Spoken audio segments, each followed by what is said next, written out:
Students, आज हम electrochemistry का कंप्लीट रिवीजन करने जा रहे हैं। यह आपको 12th के बोर्ड एग्ज़ाम में, नीट में, जेई में, सब में हेल्पफुल होगा। स्टार्ट करने से पहले मैं आपको रिक्वेस्ट करूंगा कि अगर आपको वीडियो अच्छा लगे तो वीडियो को लाइक करें और चैनल को सब्सक्राइब करें। तो देखिए, इलेक्ट्रोकेमिस्ट्री एक बहुत ही स्कोरिंग चैप्टर है, बहुत सारे क्वेश्चंस इसमें से आते हैं। तो यहाँ पर इलेक्ट्रोकेमिस्ट्री के 3 पार्ट होते हैं, ठीक है। There are 3 parts of electrochemistry.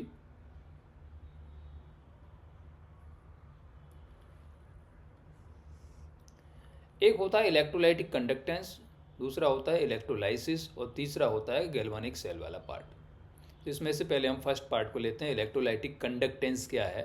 तो देखिए, ये होता है, इसका अब फॉर्मूला होता है R proportional to L upon A, ठीक है। R क्या है यहाँ पर? R है रेजिस्टेंस, इसका यूनिट होता है ओम। L क्या है? L है लेंथ ऑफ कंडक्टर, सेंटीमीटर या मीटर इसका यूनिट हो सकता है। A क्या है यहाँ पर? Area of cross section of conductor, इसका यूनिट हो गया centimetre square. R is equal to rho L upon A हो जाता है। प्रोपोर्शनैलिटी कांस्टेंट हो गया रो आपका। ये क्या है भाई? स्पेसिफिक रेजिस्टेंस इसको बोलते हैं या रेजिस्टिविटी बोलते हैं, इसका यूनिट होता है ओम सेंटीमीटर। अब बात करते हैं आगे कंडक्टेंस। तो देखिए, कंडक्टेंस C बराबर होता है 1 अपॉन R, मतलब जो रेजिस्टेंस है उसका रेसिप्रोकल कंडक्टेंस होता है। अब इसका यूनिट क्या हो जाएगा? तो भाई रिवर्स कर दो उसको। वहाँ पर क्या था? रेजिस्टेंस का क्या होता है? ओम होता है, तो कंडक्टेंस का ओम इनवर्स हो गया और मोह हो गया, और इसको साइमंस भी बोलते हैं। ऐसे ही होता है kappa. Kappa is equal to 1 upon rho, इसे कप्पा बोलते हैं, KAPPA, ठीक है। ये क्या है भाई? स्पेसिफिक कंडक्टेंस है और इसका नाम होता है कंडक्टिविटी। तो ये होता है 1 अपॉन रो, मतलब रेसिप्रोकल ऑफ रेजिस्टिविटी। इसका यूनिट क्या हो जाएगा भाई? Ohm inverse centimetre inverse. और अगर हम रो का वैल्यू यहाँ पर पुट करें तो कप्पा बराबर हो जाता है 1 upon R L upon A, ठीक है। ये फॉर्मूला याद रखेंगे। जो L अपॉन A है, इस रेशियो को सेल कांस्टेंट बोलते हैं। ये कांस्टेंट रहता है फॉर ए गिवन सेल, ये चेंज नहीं होगा। हमने यहाँ पर कंडक्टिविटी का डेफिनेशन भी लिया हुआ है, ये बहुत इंपॉर्टेंट है, इसे ध्यान से समझिए। Conductivity may be defined as the conductance of 1 ml of a solution kept between two platinum electrodes with 1 centimeter square of area of cross section and at a distance of 1 centimeter length। अब आपको कुछ समझ में आया? नहीं आया?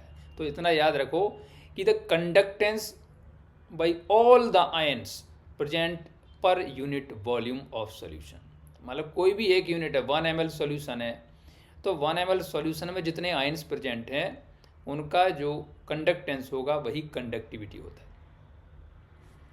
Equivalent conductance क्या होता है? तो conductance of all the ions produced by 1 gram equivalent of an electrolyte in A solution, ठीक है। 1 ग्राम इक्विवेलेंट, मतलब इक्विवेलेंट मास जो होता है उसके बराबर मास ले लो तो वो ग्राम इक्विवेलेंट कहलाएगा। 1 ग्राम इक्विवेलेंट कोई इलेक्ट्रोलाइट है, वो सॉल्यूशन में जितना आयंस देगा उनका कंडक्टेंस इक्विवेलेंट कंडक्टेंस हो गया। तो lambda EQ is equal to kappa into 1000 upon normality. जब इक्विवेलेंट कंडक्टेंस निकालेंगे तो यहाँ नॉर्मेलिटी आता है। यूनिट क्या होगा भाई? Ohm inverse centimetre square equivalent inverse. अब बात करें भाई मोलर कंडक्टेंस की, तो अगर हमने 1 इक्विवेलेंट ना लेके 1 मोल इलेक्ट्रोलाइट ले लिया, कितना ले लिया?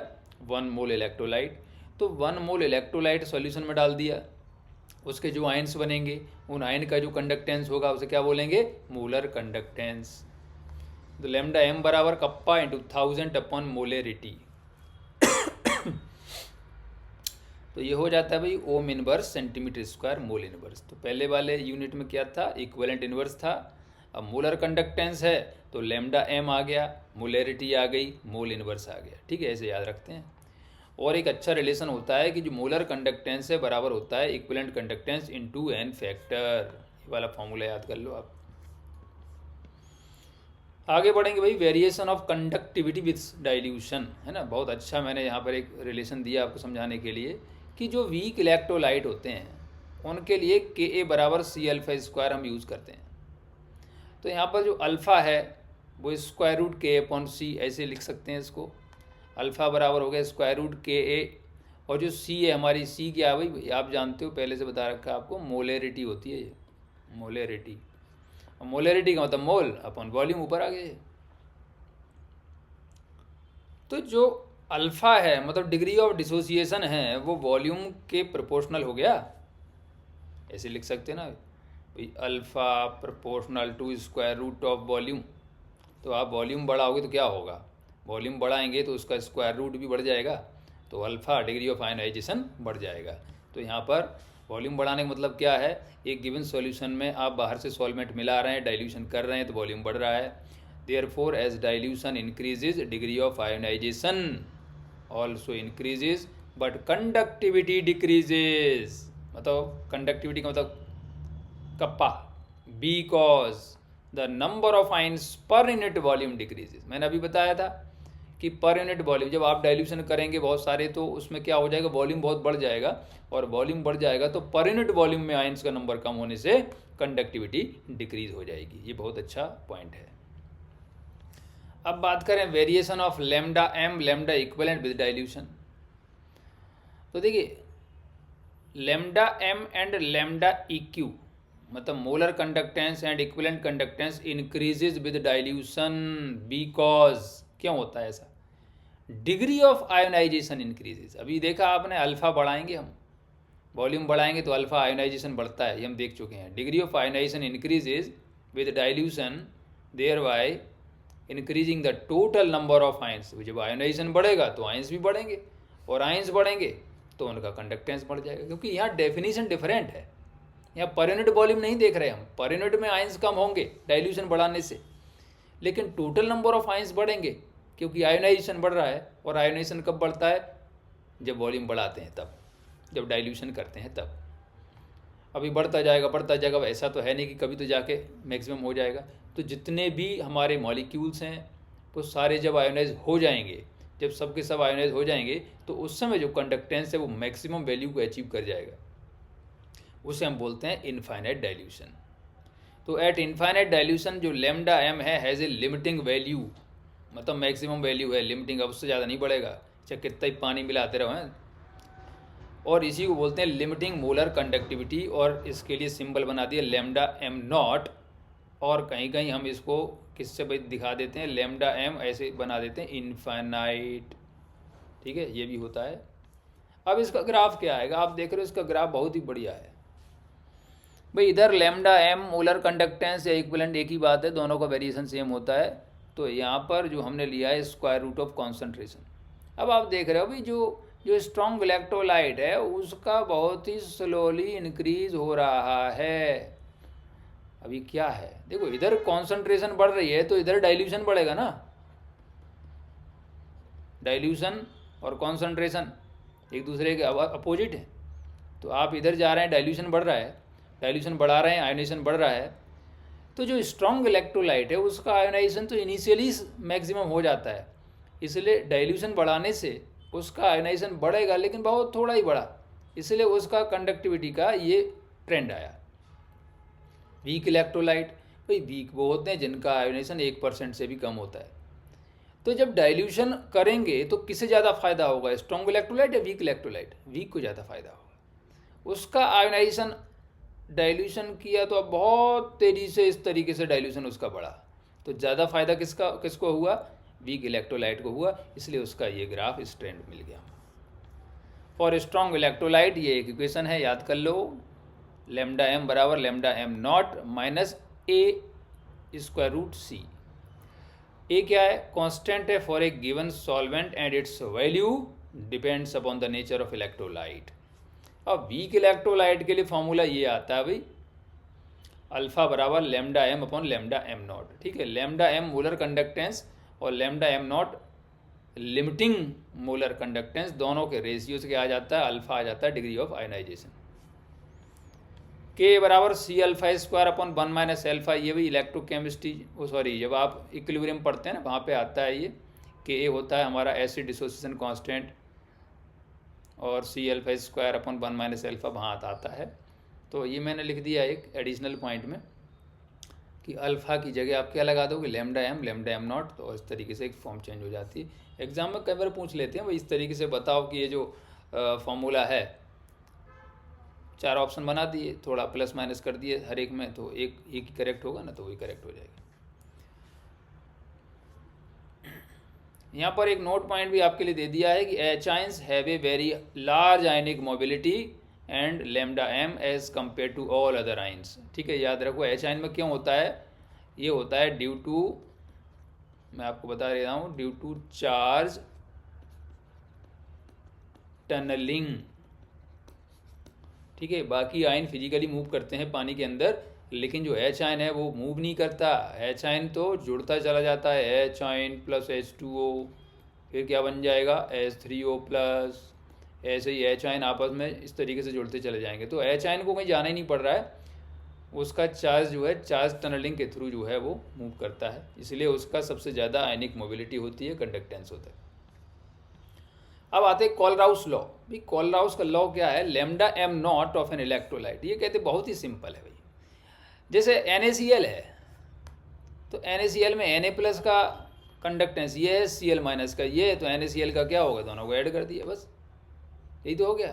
तो lambda M not of an electrolyte is the sum of lambda M not of cation and anion. बहुत सिंपल है, इससे सिंपल क्या होगा, ऐड कर दो बस। जैसे डाल्टन प्रेशर पढ़ते थे आप, ये P1 plus P2 plus P3 बराबर टोटल प्रेशर, वैसे ये हो गया। बस अगर मोलर कंडक्टेंस निकाल रहे तो क्या करोगे, यहाँ नंबर ऑफ मोल से मल्टीप्लाई कर देना, और इक्विवेलेंट कंडक्टेंस निकाल रहे तो मल्टीप्लाई करने की जरूरत नहीं है। देखो ऐसे एग्जांपल, जैसे हमने ले लिया CaCl2। अब CaCl2 में कैल्शियम तो 1 है, तो ठीक है, इसका कोफिशिएंट यहाँ तो 1 हो गया, 1 and 2, पर क्लोरीन 2 हैं, तो यहाँ हमने 2 से मल्टीप्लाई किया है, तभी तो आया। मोलर कंडक्टेंस बराबर equivalent conductance into n factor. ठीक है, ये भी याद रख लेंगे। अब बात करें दूसरे पार्ट पे, हमने इलेक्ट्रोकेमिस्ट्री के रिवीजन का एक पार्ट पूरा कर लिया, दूसरे पार्ट पे आने जा रहे हैं हम, इलेक्ट्रोलाइसिस। इलेक्ट्रोलाइसिस क्या है, तो देखिए कोई भी इलेक्ट्रोलाइट है, उसके सॉल्यूशन में जब इलेक्ट्रिसिटी पास करते हैं तो वो अपने आयंस में टूट जाता है, और जो अपोजिट चार्ज के इलेक्ट्रोड हैं उनकी तरफ मूव करता है, इसी को इलेक्ट्रोलाइसिस कहते हैं। फायदे,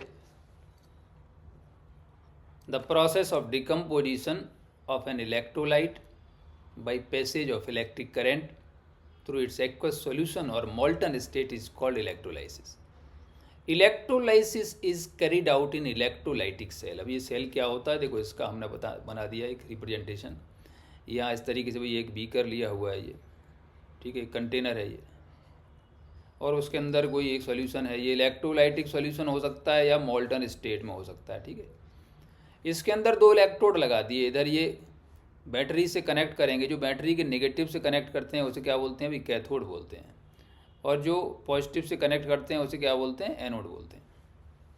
तो जब हम इसके अंदर कोई इलेक्ट्रोलाइट डालेंगे, हमने एक मैकेनिज्म दिखा दिया कि मान लो इलेक्ट्रोलाइट AB है, तो ये कैटाइन और एनाइन में चेंज होगा। अब क्या होगा, जैसे यहाँ पर अगर A+1 रहेगा तो A+ तो जाएगा भी अपोजिट इलेक्ट्रोड, है ना, कैथोड की तरफ, और जो B- बनेगा वो किधर जाएगा, वो पॉजिटिव इलेक्ट्रोड एनोड की तरफ जाएगा। इस तरीके से मूव करते हैं। तो कैथोड पे क्या होगा, कैथोड पे अगर मान लो कैटाइन जा रहा है तो इलेक्ट्रॉन ले लेगा, और इस तरीके से क्या हो गया, रिडक्शन हो गया उसका ये। और एनोड पर जो B- है एनोड की तरफ जाएगा, ये इसने अपना इलेक्ट्रॉन लूज कर दिया, इसका हो गया ऑक्सीडेशन।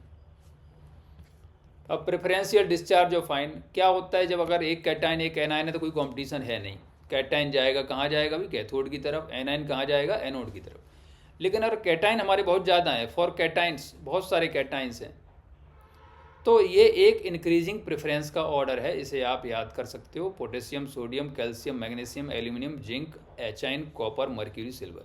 अब अगर ध्यान दो, आपने 10th क्लास में पढ़ी थी मेटल एक्टिविटी सीरीज, तो उससे मैच करता है काफ़ी, ये तो याद हो जाता है।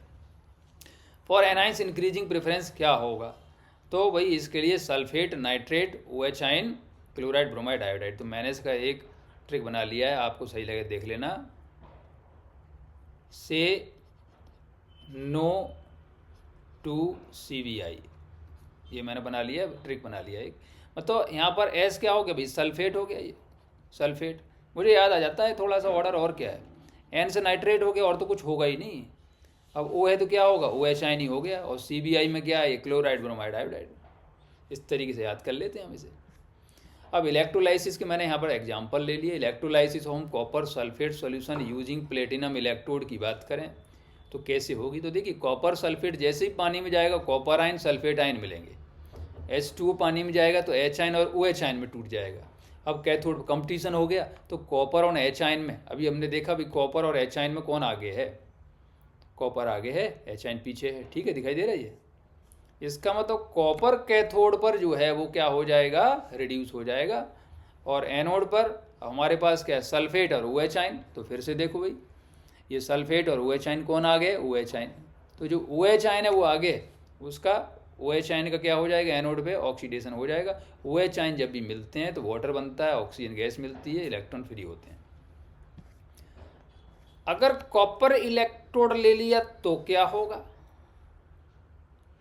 तो जब कॉपर इलेक्ट्रोड ले लेते हैं, उसी मेटल का ले लेते हैं, तो क्या होता है कि जो कॉपर है, क्योंकि प्लेटिनम हमारा इनर्ट होता है और कॉपर जो है लेवाइल होता है, रिएक्टिव होता है, तो एक ही चेंज आता है कि जो एनोड पर यहाँ पर जो रिएक्शन हो रही थी ना कि OH आयन जो है वो ऑक्सीडाइज हो रहा था, यहाँ पर कॉपर का बना हुआ एनोड वही ऑक्सीडाइज होने लगता है और हमें क्या मिलता है, कॉपर आयन प्लस इलेक्ट्रॉन, ठीक है। अब बात करते हैं भाई क्वांटिटेटिव एस्पेक्ट ऑफ इलेक्ट्रोलाइसिस। तो जब इलेक्ट्रोलाइसिस होगी तो कैथोड और एनोड पर कोई हमारे जो सब्सटेंस हैं वो डिपॉजिट हो रहे हैं। अब उनका जो अमाउंट है क्वांटिटेटिवली वो फैराडे ने बताया था।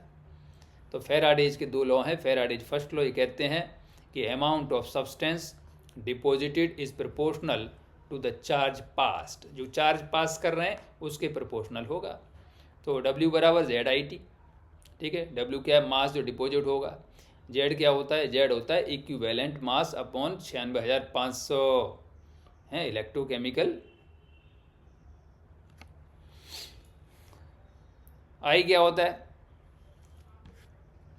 ये सब लिखा हुआ है, mass of substance deposit in gram, current in ampere, T time in second. तो ये W बराबर ZIT याद रखो फॉर्मूला, और Z होता है equivalent mass upon Faraday constant 96,500। अब फैराडेज का सेकंड लॉ क्या है, तो ये कहते हैं अगर same amount of electricity pass करोगे, ठीक है, सीरीज में जो हमारे 2 सेल लगे हुए हैं, तो मास का रेशियो इक्विवेलेंट मास के रेशियो के बराबर होता है। अब इसका एप्लीकेशन क्या है, तो डिटर्मिनेशन ऑफ इक्विवेलेंट मास निकाल सकते हैं, इस फॉर्मूले में देख रहे हो आप। Electrometallurgy, electroplating. इलेक्ट्रोप्लेटिंग क्या होता है, मान लो भाई एक है ना आपकी नकली सिल्वर की रिंग है, और सिल्वर की रिंग पे जो है आपने गोल्ड का वो करना है, तो आप जिसके ऊपर ऑब्जेक्ट के ऊपर आपने पॉलिश करनी है उसे क्या बना देते हैं हम, उसे कैथोड बना देते हैं, और जिसका वो करना है उसको एनोड बना देंगे, और इस तरीके से इलेक्ट्रोप्लेटिंग हो जाती है। अब यहाँ पर हम शॉर्ट में रिवीजन कर रहे हैं, सो हम इन सब के डिटेल में नहीं जा सकते। फिर होता है इलेक्ट्रो रिफाइनिंग, तो ये याद रख लेंगे आप। इलेक्ट्रोकेमिकल सेल के बारे में आ गई, ये भी हमारा जो है थर्ड एंड लास्ट पार्ट है इलेक्ट्रोकेमिस्ट्री का। इलेक्ट्रोकेमिकल सेल वो होते हैं जहाँ पर केमिकल एनर्जी और इलेक्ट्रिकल एनर्जी का इंटर कन्वर्जन होता है।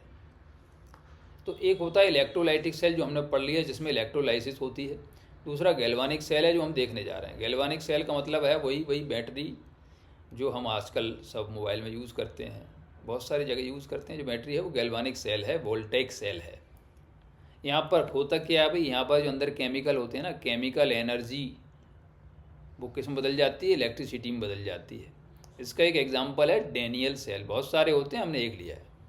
अब जो डेनियल सेल है क्या है, डेनियल सेल उसको बोलते हैं जहाँ पर जिंक और कॉपर से बने हुए इलेक्ट्रोड का यूज़ करते हैं, एक पर्टिकुलर नेम है। तो इसका अरेंजमेंट देखो आप, एक कंटेनर है, ये इस तरीके से एक कंटेनर रखा हुआ है, इसके अंदर जिंक सल्फेट का सॉल्यूशन है। हमने इसके अंदर जिंक का ही एक इलेक्ट्रोड डाल दिया, ये जिंक से बना हुआ। ऐसे ही कॉपर सल्फेट का सॉल्यूशन यहाँ दूसरे कंटेनर में लिया हुआ है, इसके अंदर कॉपर इलेक्ट्रोड डाल दिया। अब दोनों को बाहर हमने ऐसे कनेक्ट कर दिया, यहाँ पे क्या लगा दिया भाई, एमीटर लगा दिया, तभी तो पता चलेगा कुछ फ्लो हो रहा है कुछ। अभी भी हमारा ये सर्किट कंप्लीट नहीं हुआ, तो इसे कंप्लीट करने के लिए क्या करते हैं हम, सॉल्ट ब्रिज से कनेक्ट कर देते हैं। ये इन्वर्टेड यू ट्यूब जैसा दिखाई दे रहा है आपको, सॉल्ट ब्रिज से कनेक्ट कर दिया है। तो क्या होता है, जो जिंक है एनोड का जिंक इलेक्ट्रोड वो ऑक्सीडाइज होता है। देखो ये रिएक्शन नीचे दिखाई हमने, एनोड पे जिंक ऑक्सीडाइज होगा, Zn2+, 2 इलेक्ट्रॉन मिलेगा। कैथोड पर कॉपर 2 इलेक्ट्रॉन लेके कॉपर में बदल जाएगा, रिडक्शन होता है कैथोड पर। ओवरऑल रिएक्शन हो गई Zn+ कॉपर 2+, Zn2++ कॉपर। ठीक है, इसको ऐसे भी लिखा जा सकता है Zn+ copper sulphate, ZnSO4+ copper. ठीक है। Salt bridge inverted you tube filled with concentrated aqueous solution of KCl और KNO3 होती है। अब सॉल्ट ब्रिज का क्या काम है, ऐसे पूछ लिया जाता है भाई एग्जाम में। तो अब ये कंप्लीट सर्किट करता है, सॉल्यूशंस को इलेक्ट्रिकली न्यूट्रल रखता है और डिफ्यूजन ऑफ सॉल्यूशन को एक दूसरे में होने से रोक देता है। गैल्वेनिक सेल को कैसे रिप्रेजेंट करेंगे, तो याद रखो भी कि जो लेफ्ट साइड होती ना, देखो ये जो डबल वर्टिकल लाइन दिखाई दे रही ना आपको यहाँ, ये तो सॉल्ट ब्रिज का रिप्रेजेंटेशन है। लेफ्ट में एनोड दिखाना है और राइट में कैथोड दिखाना है। तो एनोड का मतलब Zn से Zn2+, ये हाफ रिएक्शन। कैथोड कॉपर 2+ से कॉपर, हाफ रिएक्शन, ये आ जाता है। अब हम बात करते हैं इलेक्ट्रोड पोटेंशियल क्या है। तो देखिए, इलेक्ट्रोड पोटेंशियल को डिफाइन किया है, the tendency of an electrode to lose और gain electron is called electrode potential.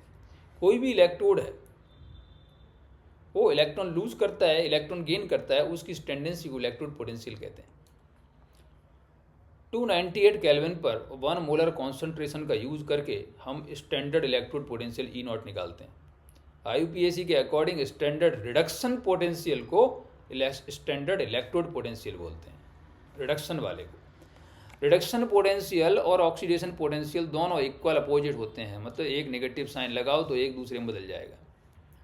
हम रिडक्शन पोटेंशियल को ऐसे दिखाते हैं E0, तो M+ से M, ठीक है, M+ से M, ये देखो ध्यान से, M+ से M हो रहा है तो रिडक्शन है, और M से M+ हो रहा है तो ये ऑक्सीडेशन का रिप्रेजेंटेशन है। तो रिडक्शन बराबर minus oxidation.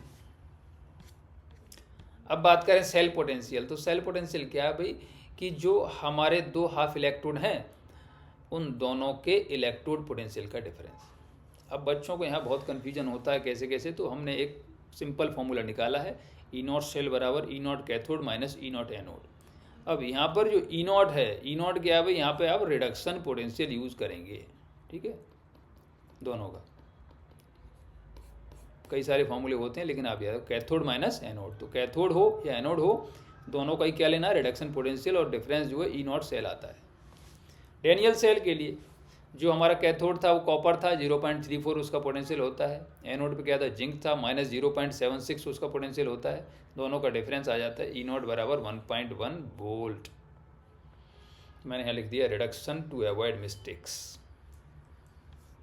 Standard hydrogen electrode क्या है, इसे रेफरेंस इलेक्ट्रोड कहते हैं। ठीक है, अब आप किसी भी इलेक्ट्रोड का आपको पोटेंशियल निकालना है तो ऐसे तो हाफ का तो निकलेगा नहीं, तो कंप्लीट सर्किट बनाने के लिए, कंप्लीट सेल बनाने के लिए क्या करते हैं, एक दूसरा रेफरेंस लेते हैं। Arbitrarily the E0 of hydrogen is assigned as 0.00 volt at all temperatures.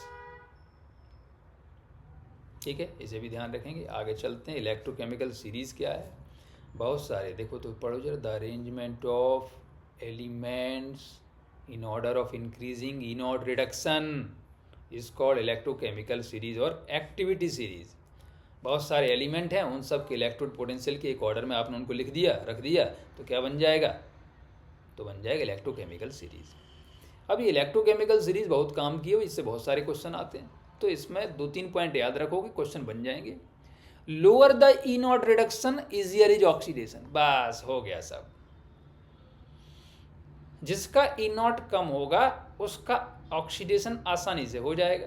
अब उसका opposite, higher the E0 easier is reduction. अब जिसका ऑक्सीडेशन हो रहा है, जिसका ऑक्सीडेशन हो रहा है, ठीक है, वो दूसरे को क्या करेगा, वो रिड्यूस करेगा, मतलब उसे रिड्यूसिंग एजेंट बोलेंगे। तो reducing power is inversely proportional to oxidising power होती है, और ऑक्सीडाइजिंग पावर किसकी ज़्यादा होगी, जिसका E0 रिडक्शन ज़्यादा है, क्योंकि जिसका रिडक्शन पोटेंशियल ज़्यादा है वो इलेक्ट्रॉन गेन करके रिड्यूस हो जाता है, दूसरे को ऑक्सीडाइज करता है। ये पॉइंट याद रखो। यहाँ पर कुछ और पॉइंट्स आप देखोगे, a metal having lower E0 value will displace another metal having higher E0 value from its salt solution. Metal having negative E0 displaces hydrogen gas from dilute acids. तो जिसका जितना कम होगा उतना ही आसानी से हाइड्रोजन गैस को वो डिस्प्लेस करेगी। Thermal stability of metal oxide inversely to E not reduction. Delta G not बराबर minus N F E not cell होता है, एफ वही 96,500 coulomb, E not cell potential अभी बताया, एन बराबर नंबर ऑफ इलेक्ट्रॉन। ठीक है, ये आप थर्मोडायनामिक्स में भी पढ़ते हो,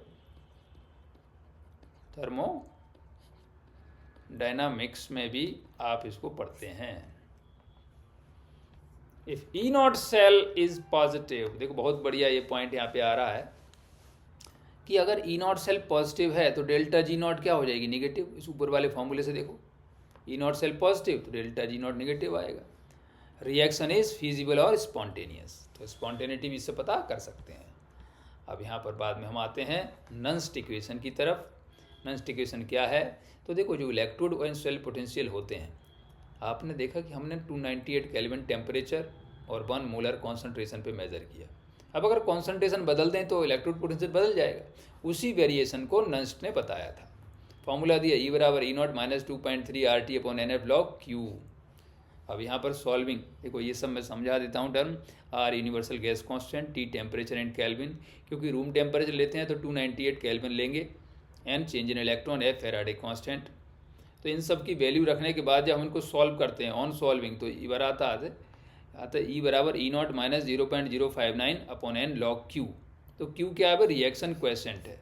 रिएक्शन क्वेश्चन क्या होता है, तो concentration of products upon concentration of reactant, इनका रेशियो, और उन कॉन्सेंट्रेशन टर्म की पावर क्या होती है, उनकी कोफिशिएंट। देखो अभी हम समझ लेंगे, दो एग्जांपल लिए हमने। For a single electrode, single electrode है, ऐसे लिखा M plus plus an electron बराबर M।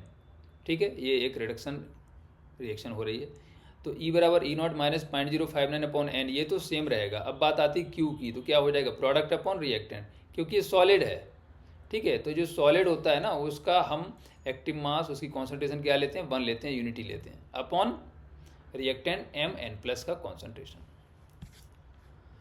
अब अगर कोई सेल रिएक्शन हो रही है जिसमें AA plus BB CC plus DD, small ABCD क्या है, कोफिशिएंट है, कैपिटल ABCD क्या है, रिएक्टेंट एंड प्रोडक्ट। तो ई सेल बराबर E not cell minus 0.059 upon N. पहले ई था, देखो ध्यान से, यहाँ पर ई था और यहाँ ई सेल आ गया, यहाँ ई नॉट था, यहाँ ई नॉट सेल आ गया, क्योंकि सेल के लिए अप्लाई कर रहे हैं। और प्रोडक्ट में क्या है, concentration of C to the power C, D to the power D upon A की पावर A, B की पावर B। तो ये आ जाता है इस तरीके से। न्यूमेरिकल भी इस पर कर सकते हैं हम। अब फिलहाल हमारा जो है वो केवल कॉन्सेप्ट का रिवीजन है। इक्विलिब्रियम कांस्टेंट, तो इक्विलिब्रियम क्या होती है भाई, यहाँ पर हमने शॉर्ट में दिया है कि एट इक्विलिब्रियम ई सेल बराबर 0। इसको क्या मतलब है, मान लीजिए आपके पास एक बैटरी है, आपके पास सेल है, मोबाइल में डालते हो, सॉरी आप रिमोट में डालते हो, मोबाइल में तो चार्ज कर लेते हो उसको, टॉर्च के अंदर डालते हो, रिमोट के अंदर डालते हो। एक समय आता है जब उससे कोई करंट का फ्लो नहीं होता है, उसी को इक्विलिब्रियम कहते हैं। एट इक्विलिब्रियम ई सेल बराबर 0 हो जाता, मतलब बाहर कोई आउटपुट नहीं आ रहा, कोई करंट नहीं निकल रही है, ई सेल 0। यहाँ पर इक्विलिब्रियम है तो जो रिएक्शन क्वोशेंट है वो क्यू के बराबर होता है। भाई के क्या होता है, इक्विलिब्रियम कांस्टेंट बोलते हैं इसको ना, इक्विलिब्रियम कांस्टेंट। तो ई सेल बराबर E not cell minus 0.059 upon N log Q. ये जो हमारी इक्वेशन है, अब इसमें क्यू की जगह क्या आ गया, के आ गया, और ई नॉट सेल दूसरी तरफ आ गया, ई सेल 0 लगा दिया, तो इस फॉर्म में तो रह जाएगी। ई नॉट सेल बराबर 0.059 अपॉन एन लॉग के। अब यहाँ पर एक एडिशनल पॉइंट देते हुए मैंने कॉन्सेंट्रेशन सेल भी दे दिए हैं। कॉन्सेंट्रेशन सेल वो होते हैं जहाँ पर both electrodes are of same element, मतलब ई नॉट सेल 0 हो जाएगा। ई नॉट सेल क्या है, कैथोड माइनस एनोड। जब कैथोड और एनोड दोनों सेम मेटल के हैं, सेम एलिमेंट के हैं, तो उनका इलेक्ट्रोड पोटेंशियल सेम होगा और उनका डिफरेंस क्या आ जाएगा, 0 आ जाएगा। अब ये दो तरह का होता है, एक होता है electrode concentration cell. Potential difference is developed between the two like electrodes at different concentrations dip in the same solution of the electrolyte। तो क्या है कि जो इलेक्ट्रोलाइट है वो सेम है, तो देखो यहाँ पर ये एच आइन तो ये दिखा दिया, कॉमन है बीच में, सेम सॉल्यूशन है। लेकिन जो हमारे इलेक्ट्रोड हैं, जैसे यहाँ पर ये एनोड और ये कैथोड, तो ये इनमें डिफरेंस है। क्या डिफरेंस है? जो हाइड्रोजन गैस ली तो प्रेशर P1 है, दूसरी हाइड्रोजन गैस है उसका प्रेशर P2 है, तो सेम सॉल्यूशन है, तो ये ऐसे आ गया। अब वही फॉर्मूला लगाओगे, अब ई सेल बराबर 0.059 अपॉन एन लॉग, तो यहाँ पर ये कैथोड अपॉन एनोड कर देंगे आप। इलेक्ट्रोलाइट कॉन्सेंट्रेशन सेल क्या है कि भाई इलेक्ट्रोड तो सेम है, लेकिन इस बार कॉन्सेंट्रेशन ऑफ सॉल्यूशन डिफरेंट है, दो डिफरेंट कॉन्सेंट्रेशन के दो डिफरेंट सॉल्यूशन है, लेकिन इलेक्ट्रोलाइट सेम होगा उनका। तो Ag plus Ag2 plus Ag है, तो आप देख रहे हो कि दोनों सिल्वर हैं इधर, लेफ्ट राइट। कॉन्सेंट्रेशन सेल यही होता है। AgNC1 है, Ag2 दूसरी तरफ AgNC2 कॉन्सेंट्रेशन है, कॉन्सेंट्रेशन अलग हो गई, तो एनोड और ये कैथोड हो गया। अब यहाँ पर E0 सेल, ई सेल का फॉर्मूला क्या होगा? ई सेल बराबर माइनस का 0.059 अपॉन एन लॉग, तो ये याद रखो, इसमें एनोड अपॉन कैथोड होता है। ये एडिशनल पॉइंट है सारे। W मैक्सिमम, वर्क मैक्सिमम होता है माइनस डेल्टा G नॉट, मतलब डिक्रीज इन गिव्स free energy. Efficiency of cell होता है delta G not upon delta H not in 200। तो देखिए इस तरीके से हमने ये पूरा रिवीजन कर लिया। ये जो हमारा इलेक्ट्रोकेमिस्ट्री है कंप्लीट हो गया। ये आपको क्लास 12 के बोर्ड एग्ज़ाम में, नीट में, जेई में, सभी में हेल्पफुल होगा। अगर आपको वीडियो अच्छा लगा हो तो वीडियो को लाइक करें, चैनल को सब्सक्राइब करें। Thank you.